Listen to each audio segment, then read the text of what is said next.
welcome back to the Extra Mile. I'm Justin. That's G5 over there in his comfy chair. Man, new studio. Well, it feels good. Feels good. Feels good. I'm comfortable here.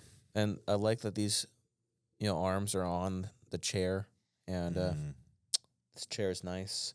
New look, somewhat different from the previous studio.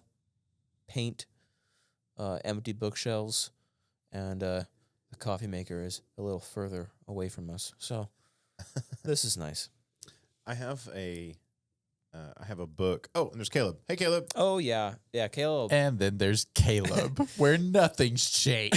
Caleb's still in his given. dark corridor of doom. In case you're listening, maybe my voice is a little bit better, but yeah, it's kind of funny. They've got their nice little chairs and their. I'm cozy. Are you cozy? We give ourselves the seat of honor. Caleb. That's right. Up here next to the water pump. And then there's Caleb. We have to make. Well, I think we've made lemonade out of the lemons. Not that these are lemons. I think this is it's a really comfortable space. So Can you hear this, Caleb? Do it again. Yeah, I mean, it's not nearly to the level that it used to be. That's what I want to table, say. I'm bonk glad the into table, every time I just tapped it. Yeah, kind of ruined the audio. Oh, so annoying. Yeah. I was gonna say that the empty bookshelves behind us. I think the goal here There is a goal of filling them. is that as we read and discuss books, the books will go on the bookshelf. We should do that, actually. And so I have a book that I am currently working through. What is it? It is Tactics by We've discussed this Koukl. privately.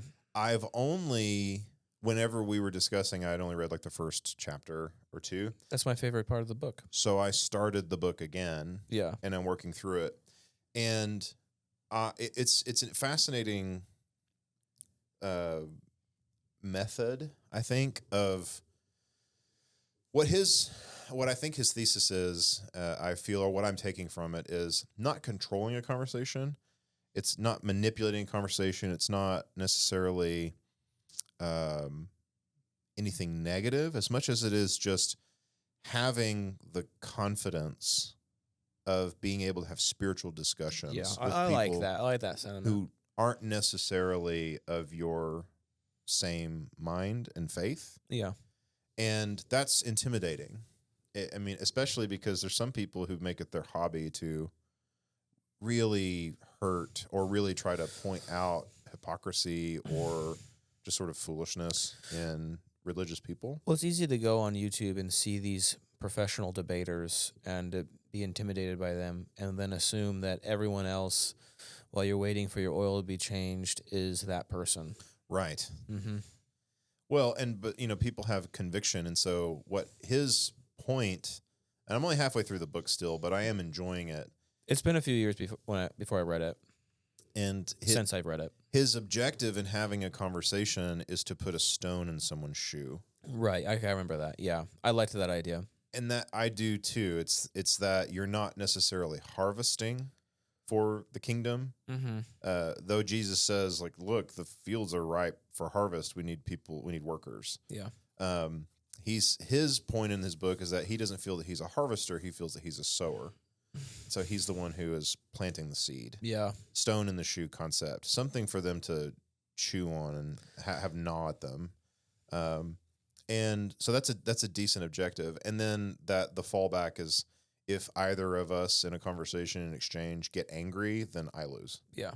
And so we don't want to lose. We want to have a cordial, person-to-person, equal level discussion about that could hopefully lead to faith or at least plant a seed for that person to seek. This is hard when we talk about books because I don't want to criticize anyone or critique anyone, I don't want to hurt anyone's feelings. I know the Christian's feelings for sure. There's a lot of aspects I liked about that book. There's some things that were things I didn't like, it's just me personally. One of the things I remember, again, it's been a couple of years since I've read that, but one of the things that really stuck with me is the idea of the closer. I don't know if you read that part, but I think it's at the beginning. Maybe I have read it. Well, it's this idea of I think sometimes when we try to talk to someone about faith and we haven't like plunged them into the water, we feel like a failure. Oh yeah. And he's like, he made the point where he's like, not everyone is the closer. Yeah. You know, Mm-hmm. you might just put a rock in their shoe, and that's what you have to be. Someone else can be the closer. Like we're all working together. And then God gives the increase. Yeah, and that was really comforting to me when, especially as a preacher, I can feel down when a lot of people look to me and think you are the closer. You're the one that should get them in the water. Right. And every person that I'm engaging with is going to be different, and every situation is going to be different. And at that moment, and for that person, I may not be the closer, and I should be okay with that, knowing that I've done the best that I can, talking to them, having a conversation, and communicating the gospel to them. I really found that encouraging. I thought that was a good point that even still sticks with me today after a few years. One of the things that you had mentioned too, we had a side conversation when I was actually reading the book in tandem with George a couple of years back, and we were talking about the fact that you don't have to be the closer, and it really relates back to the parable of the sower and the seed. Like you cast that seed out, and I love that we end the podcast with go sow, but you cast that seed out, and there's a chance that some of it may not grow, some of it may grow a little, some of it will grow and then get choked out, and then some of it will continue to grow to fruition. But the goal for you is to sow the seed and pray and lean on God's trust and providence to be able to continue to help nurture that seed grow, even if you're not that person that continues to actually watch that plant fruit or flower. So that really stuck with me too, because it's always been difficult for me.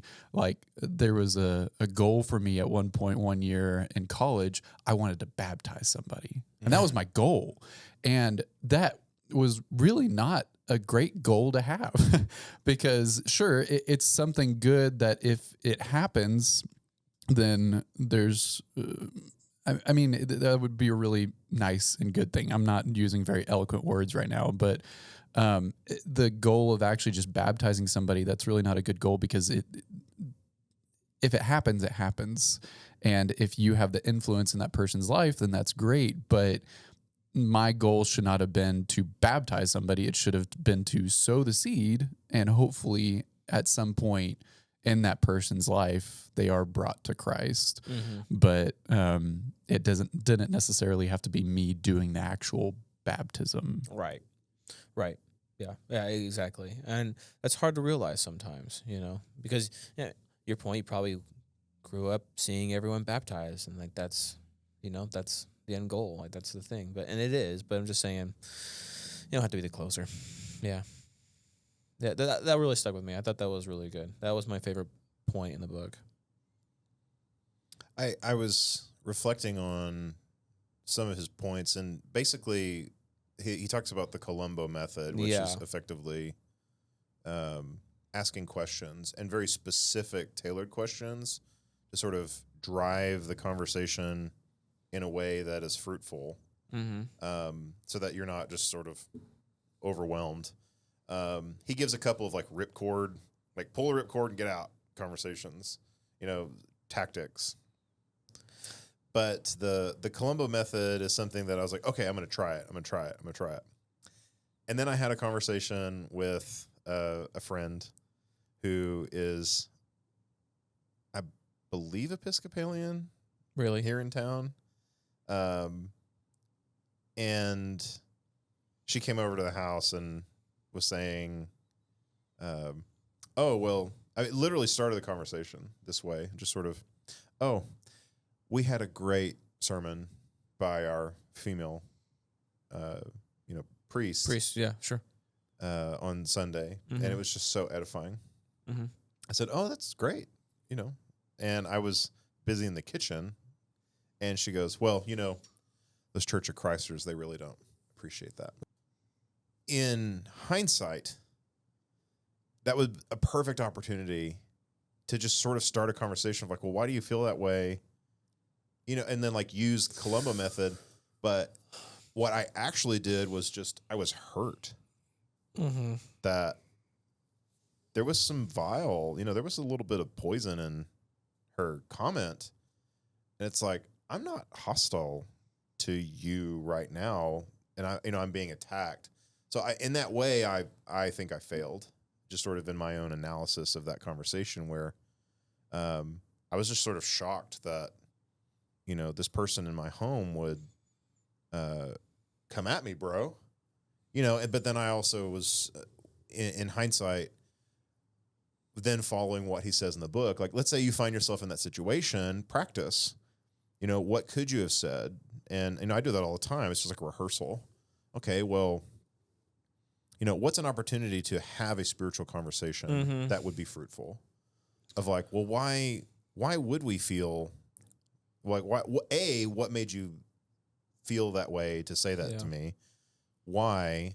And then why would we think differently? Why do you think differently? What makes you believe that either of us is wrong or you're right, and having a conversation about the Bible? This is where I had a hard time with the book, is that sometimes I thought that the examples were maybe too specific.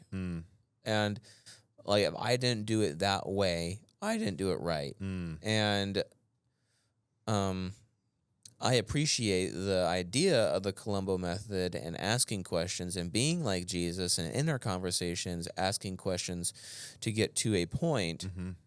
But every situation was different, and I just couldn't. And maybe I'm just not. And that's the thing. I'm probably not as good as him. As that he's person, he's a writer. He's an author, a speaker, debater. He's good at that type of stuff. I get an adrenaline rush when I talk to a stranger. And so I'm not going to be thinking as clearly as he is probably thinking clearly. And so I just found myself being not as good. And when I read that part of the book, I felt kind of down, not as encouraged when I read the first part of the book. So that would be my only critique. This passage that I just read, he talks about that, where he said he had just given a speech in the assembly about that method. Yeah. And then during the prayer, made his way to the back to be able to greet people on the way out. Yeah. And one of the first people that came up to him confessed that she was a Christian pagan witch. And he immediately put her down and insulted her, basically. It was a little combative. I noticed that too. And then he said he didn't even think. He only just reacted. And then he says, as he got in the car and was driving, he said, I literally, the echoes of his speech and the tactic of being kind and asking questions and being fruitful was still echoing around in this large hall. And then he immediately doesn't follow his own advice. Immediately, I've done that before too. I've been there. And so I think that he's not perfect, and he obviously explains that. Yeah, even I fall victim to the fact that I need to follow my own method. None of us are, and I don't blame him for any of that. But when I was reading those parts, it gave me the vibe of, back in the day, they would have, hey, if you want to teach someone about the gospel, here's the script that you use. Right.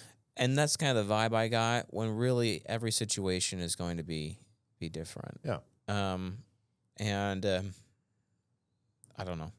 I'm not gleaning that. Of course, I'm not only halfway through the book, but I'm not gleaning that. I'm gleaning more from the reading as, this is what I do and this is how I do it. Here are some examples of how this would work. And then you really got to work this out. And even if you really want to practice it, you have to role play it with friends, with your spouse, with yourself in the mirror. But then to prepare for that moment where it does happen, with the idea that this would just be a practice method of being able to be confident enough to talk about spiritual things. Yeah. Which, in full transparency, I am really uncomfortable talking about spiritual matters, except those times where I make a almost too firm of a stand. There was a student one time where I was in a teaching position, and this person had a pentagram necklace that they were wearing, and his language was very foul, and he was saying Jesus's name in a way that would be a slur. Yeah. And I said, he is Lord, and I'm not going to allow you to speak that way in front of me. Okay. Especially someone who's wearing a pagan symbol around their neck. Yeah. And I said that, and the teacher who was really in charge was like, hey, I agree with you, but you need to go apologize to that kid. And I went and had a conversation with him and apologized for my tone, but that I reflect on that moment a lot of, hopefully I didn't destroy the name of God by trying to chastise them. But, I would just say that in hindsight, what I should have done is probably said a prayer first and then tried to engage. Did a little Nehemiah and then engage. It's always helpful. Or just sort of passively. I think that is where I tend to put a lot of my actual personal, not necessarily influence, but like how I behave every day, is I really try to just behave how I'm supposed to behave and let that be an example. Yeah. But of course, when I fail, it's catastrophic, Sometimes that's what we should do. Other times it's just important to listen too. See where they're coming from, gauge with them a little bit, and then just say, hey, let's have another one of these conversations. And now you've started a relationship. And you can, as you get more comfortable, the second time, third time, fourth time around, you can maybe ask more questions, engage a little more, probe at different things, and they're more comfortable with you, and it's a little bit better. I don't know. But I don't either. Everyone's going to be a little different. Every situation is going to be a little different. You just have to make sure you are following, like, that your life is in step with the gospel, as Paul said. Mm-hmm. I think back, quoting that verse in Galatians, I think it's Galatians 3 maybe, where Paul rebukes Peter, says, hey, you're not living your life in step with the gospel.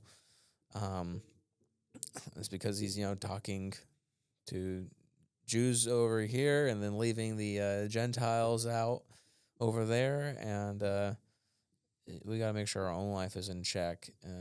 I think we can have better conversations when we do that.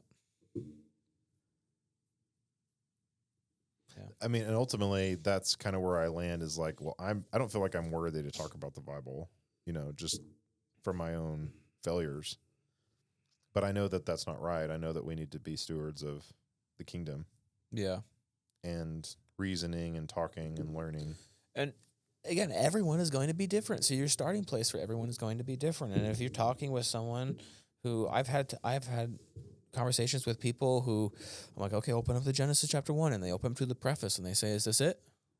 Like, no, it's not it, So you got to work with those people, and you got to be patient with those people.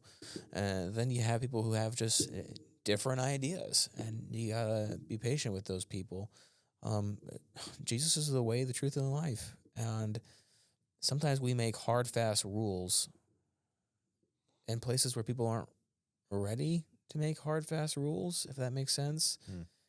And the hard, fast rule is Jesus. And if people are willing to meet you at Jesus, it's a great starting place.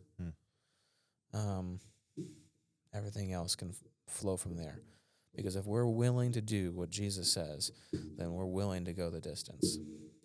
And that's part of what belief in Christ is. It's a sense of, I am 100% committed to you. I'm going to love God with all my heart, mind, and soul. I'm going to rely on the power of God that saves. So yeah, that's a good starting place. Anyway, I like the book Tactics. I like it. Some things I didn't like, some things I really did like. So go read it. If you haven't read it, it's a good read, and maybe it'll help you, take what you can. And remember, always go so. If you want to know more about the Bible or you have any questions, our email is in the description below. You can DM us. We'd love to hear from you. And if you're looking for a church family or you're in the Lubbock area, we invite you to come visit and hang out with us in Milwaukee. We love for you to find a church who practices the love of Christ.